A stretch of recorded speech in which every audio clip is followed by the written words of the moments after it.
Okay, so the BFG again, and we're almost finished with the book. We're at the plan. Okay, I'm gonna set you down. The head of the army and the head of the Air Force stood at attention beside the Queen's breakfast table. Sophie was still in her seat, and the BFG was still high up on her crazy perch, or on his crazy perch. It took the Queen only 5 minutes to explain the situation to the military man. I knew there was something like this going on, Your Majesty, the head of the army said. For the last 10 years, we have been getting reports from nearly every country in the world about people disappearing mysteriously in the night. We had one only the other day from Panama. For the hatty taste, cried the BFG. And one from Wellington in New Zealand, said the head of the army. For the booty flavor, cried the BFG. What is he talking about, said the head of the Air Force. Work it out for yourself, the Queen said. What time is it, 10 a.m.? In 8 hours, those 9 bloodthirsty brutes will be galloping off to gobble up another couple of dozen unfortunate wretches. They have to be stopped. We must act fast. We'll blom the blighters, shouted the head of the Air Force. We'll mow them down with machine guns, cried the head of the army. I do not approve of murder, the Queen said. But they are murderers themselves, cried the head of the army. That is no reason why we should follow their example, the Queen said. 2 wrongs don't make a right. And 2 rights don't make a left, cried the BFG. We must bring them back alive, the Queen said. How? The 2 military men said together. They are all 50 feet high. They knock us down like bowling pins.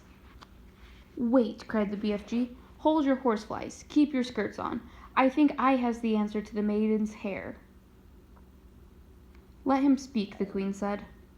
Every afternoon, the BFG said, all these giants is in the land of Noddy.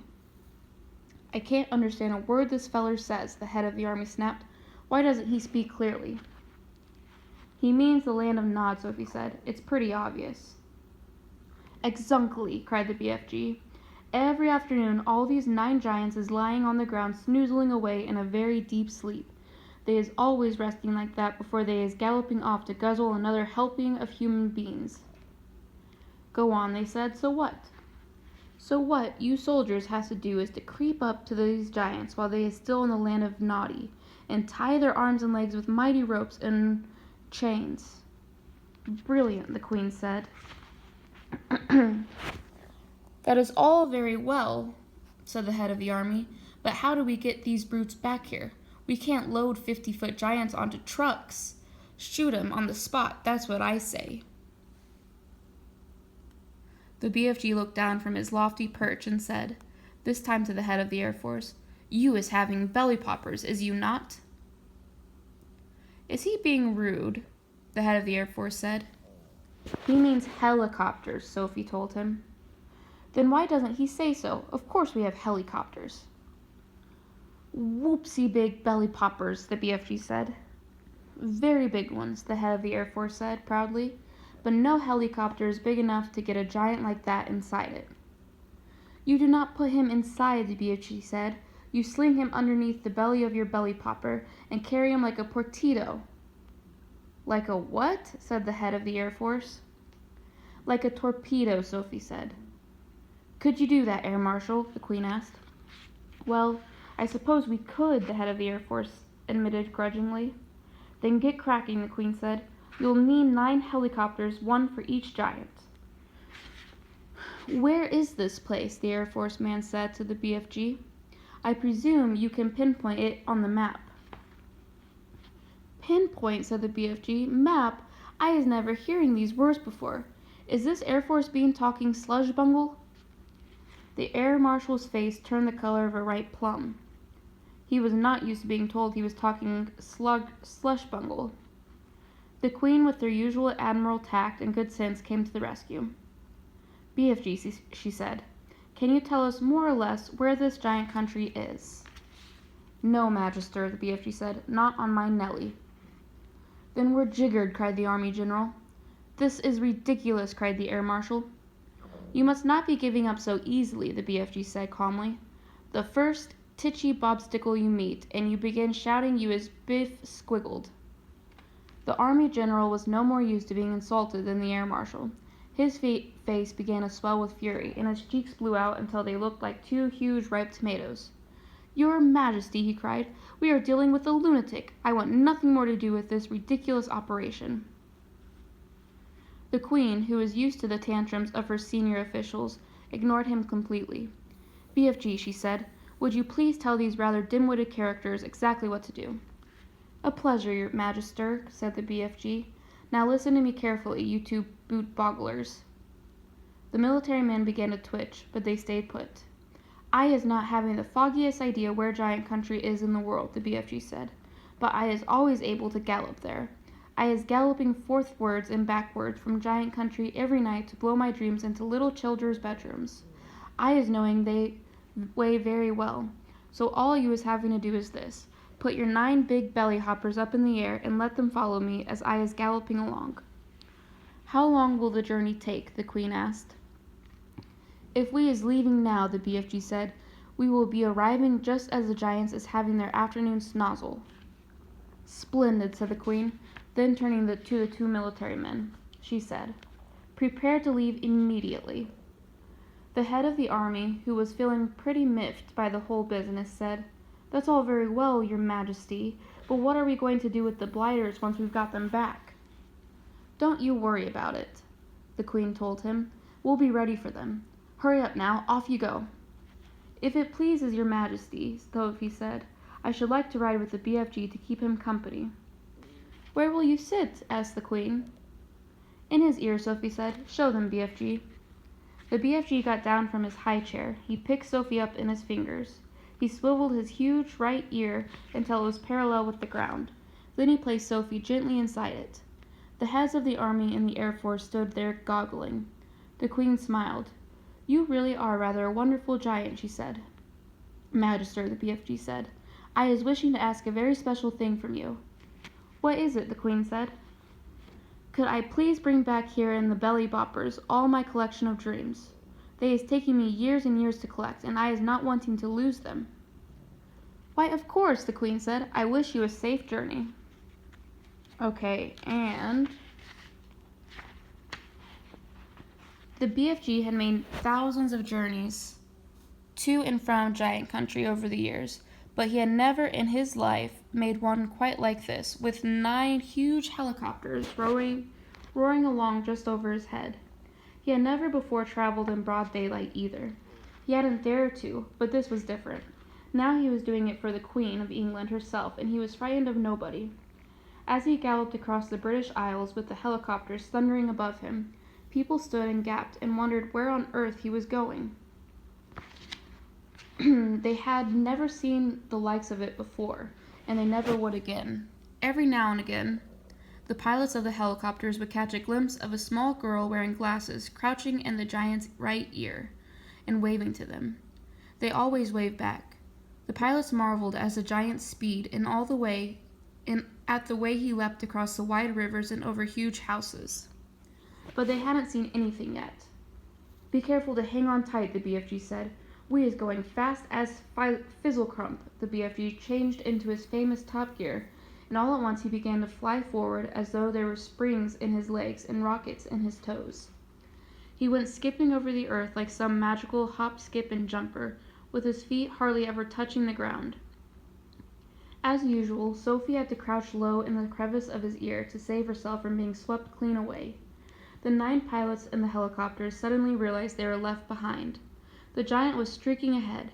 They opened their throttles to full speed, and even then they were only just able to keep up. In the leading machine, the head of the Air Force was sitting beside the pilot. He had a world atlas on his knees, and he kept staring first at the atlas, then at the ground below, trying to figure out where they were going. Frantically, he turned the pages of the atlas. "Where the devil are we going?" he cried. "I haven't the foggiest idea," the pilot answered. "The Queen's orders were to follow the giant, and that's exactly what I'm doing." The pilot was a young Air Force officer with a bushy mustache. He was very proud of his mustache. He was also quite fearless, and he loved adventure. He thought this was a super adventure. "It's fun going to new places," he said. "New places?" shouted the head of the Air Force. "What the blazes do you mean, new places?" This place we're flying over now isn't in the atlas, is it? The pilot said, grinning. You're darn right it isn't in the atlas, cried the head of the Air Force. We've flown clear off the last page. I expect the old giant knows where he's going, the young pilot said. He's leading us to disaster, cried the head of the Air Force. He was shaking with fear. In the seat behind him sat the head of the Army, who was even more terrified. You don't mean to tell me we've gone right out of the atlas, he cried, leaning forward to look. That's exactly what I'm telling you, cried the Air Force man. Look for yourself. Here's the very last map in the whole flaming atlas. We went off that over an hour ago. He turned the page. As in all atlases, there were 2 completely blank pages at the very end. So now we must be somewhere here, he said, putting a finger on one of the blank pages. Where's here? Cried the head of the Army. The young pilot was still grinning broadly. He said to them, That's why they always put 2 blank pages at the back of the atlas. They're for new countries. You're meant to fill them in yourself. The head of the Air Force glanced down at the ground below. Just look at this godforsaken desert, he cried. All the trees are dead and all the rocks are blue. The giant has stopped, the young pilot said. He's waving us down. The pilots throttled back the engines, and all 9 helicopters landed safely on the great yellow wasteland. Then each of them lowered a ramp from its belly. 9 jeeps, one from each helicopter, were driven down the ramps. Each jeep contained 6 soldiers and a vast quantity of thick ropes and heavy chains. I don't see any giants, the head of the Army said. The giants is all just out of sight over there, the BFGs told him. But if you is taking these swashbuckling, noisy belly poppers any closer, all the giants is waking up at once, and then pop goes the weasel. So, you want us to proceed by jeep, the head of the Army said. Yes, the BFG said, but you must all be very, very hushy quiet. No roaring of motors, no shouting, no mucking about, no piggery-jockery. The BFG, with Sophie still in his ear, trotted forward, and the jeeps followed close behind. Suddenly, the most dreadful rumbling noise was heard by everyone. The head of the Army went pea-green in the face. Those are guns, he cried. There is a battle raging somewhere up ahead of us. Turn back, the lot of you. Let's go out of here. Pig spiffle, the BFG said. Those noises is not guns.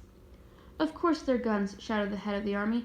I am a military man, and I know a gun when I hear one. Turn back. Those is just the giants snortling in their sleep, the BFG said. I is a giant myself, and I know a giant snortle when I is hearing one. Are you quite sure? The Army man said anxiously. Positive, the BFG said. Proceed cautiously, the Army man ordered. They all moved on. Then they saw them. Even at a distance, they were enough to scare the daylights out of the soldiers. But when they got close and saw what the giants really looked like, they began to sweat with fear. 9 fearsome, ugly, half-naked, 50 feet long brutes lay sprawled over the ground in various grotesque attitudes of sleep, and the sound of their snoring was indeed like gunfire in a battle. The BFG raised a hand. The jeeps all stopped. The soldiers got out. What happens if one of them wakes up? Whispered the head of the Army, his knees knocking together from fear.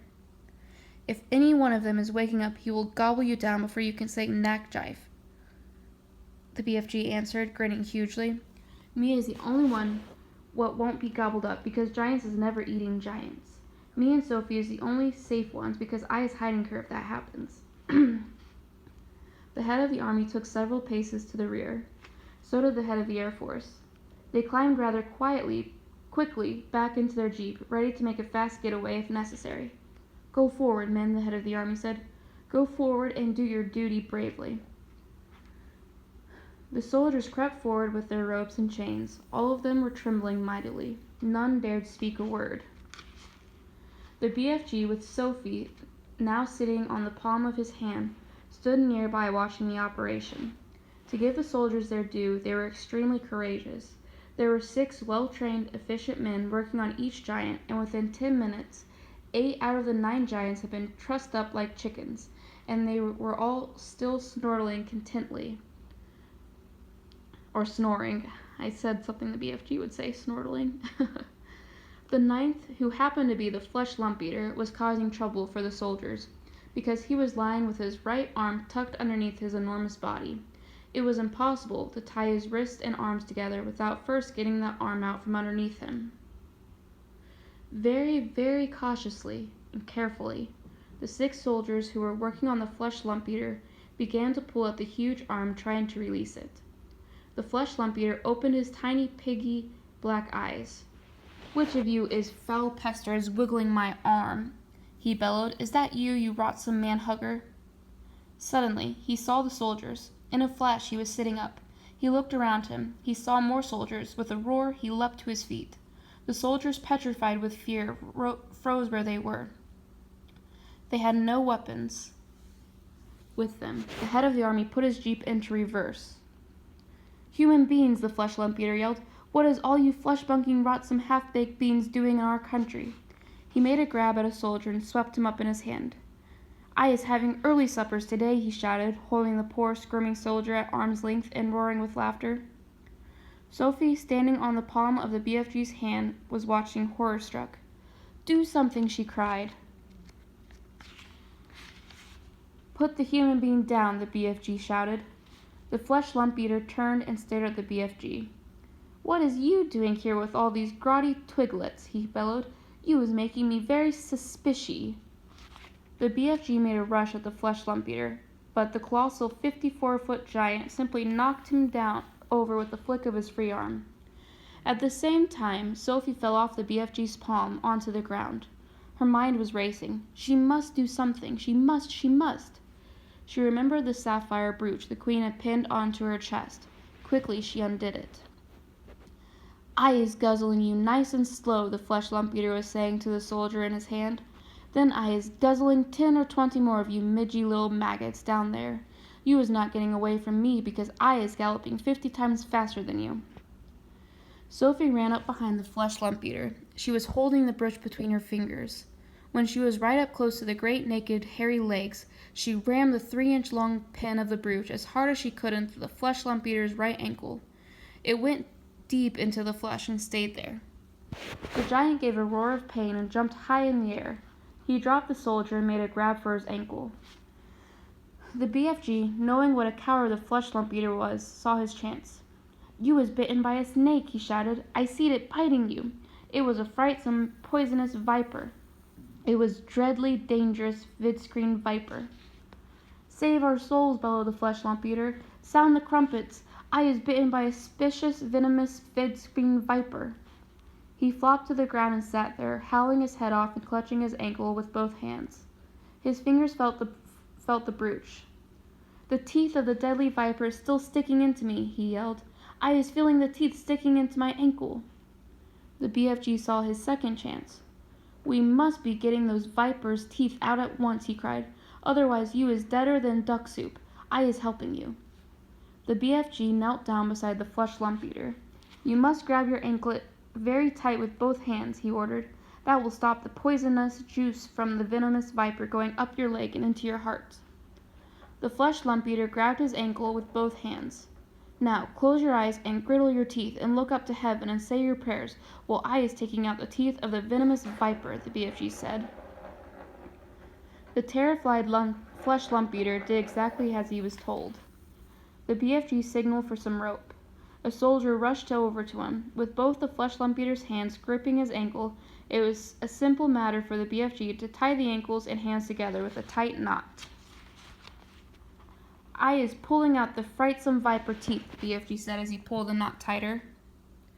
"Do it quickly," shouted the flesh lump eater, "before I is pizened to death." "There we is," said the BFG, standing up. "You can look now."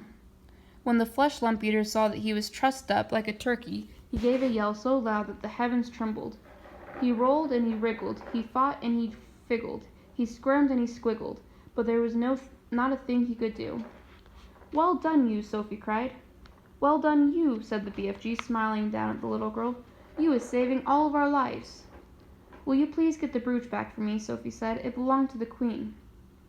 The BFG pulled the beautiful brooch out of the flesh lump eater's ankle. The flesh lump eater howled. The BFG wiped the pin and handed it back to Sophie. Curiously, not one of the other 8 snoring giants had woken up during this schmozzle. "When you was only sleeping 1 or 2 hours a day, you was sleeping extra doubly deep," the BFG explained. The heads of the Army and the Air Force drove forward once again in their jeep. "Her Majesty will be very pleased with me," the head of the Army said. "I shall probably get a medal. What's the next move?" "Now you is all driving over to my cave to load up my bottles of dreams," the BFG said. "We can't waste time with that rubbish," the Army General said. "It is the Queen's order," Sophie said. She was now back on the BFG's hand. So the 9 jeeps drove across to the BFG's cave, and the great dream loading operation began. There were 50,000 jars in all to be loaded up, more than 5,000 to each jeep, and it took over an hour to finish the job. While the soldiers were loading the dreams, the BFG and Sophie disappeared over the mountains on a mysterious errand. When they came back, the BFG had a sack the size of a small house slung over his shoulder. "What's that you've got in there?" the head of the Army demanded to know. "Curiosity is killing the rat," the BFG said, and he turned away from the silly man. When he was sure that all his precious dreams had been safely loaded onto the jeeps, the BFG said, "Now we is driving back to the belly poppers and picking up the frightsome giants." The jeeps drove back to the helicopters. The 50,000 dreams were carefully carried jar by jar onto the helicopters. The soldiers climbed back on board, but the BFG and Sophie stayed on the ground, when they all returned to where the 9 giants were laying. It was a fine sight to see them, these great air machines hovering over the trussed-up giants. It was an even finer sight to see the giants being woken up by the terrific thundering of the engines overhead, and the finest sight of all was to observe those 9 hideous brutes squirming and twisting about on the ground like a mass of mighty snakes as they tried to free themselves from the ropes and chains. "I is flesh-bungled," roared the flesh-lump-eater. "I is spitz-wiggled," yelled the child-chewer. "I is swoggle-walloped," bellowed the bone-cruncher. "I is google-grolled," howled the man-hugger. "I is gunzel-wiped," shouted the meat-dripper. "I is flug-gungled," screamed the maid-masher. "I is slob-groggled," squawked the gizzard-gulper. "I is crowd-skunkled," yelled the blood-bottler. "I is bop-muggered," screeched the butcher-boy. The 9 giant carrying helicopters each chose a separate giant and hovered directly over him. Very strong steel hawsers with hooks on the end of them were lowered from the front and rear of each helicopter. The BFG quickly secured the hooks to the giant's chains, one hook near the legs and the other near the arms. Then, very slowly, the giants were winched up into the air, parallel with the ground. The giants roared and bellowed, but there was nothing they could do. The BFG, with Sophie once more resting comfortably in his ear, set off at a gallop for England. The helicopters all banked around and followed after him.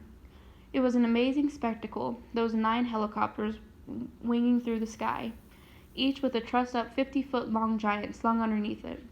The giants themselves must have found it an interesting experience. They never stopped bellowing, but their howls were drowned out by the noise of the engines. When it began to get dark, the helicopters switched on powerful searchlights and trained them onto the galloping giants so as to keep him in sight. They flew right through the night and arrived in England just as dawn was breaking. Okay, and that's the end of that chapter. We have 2 more chapters left, and then we are finished.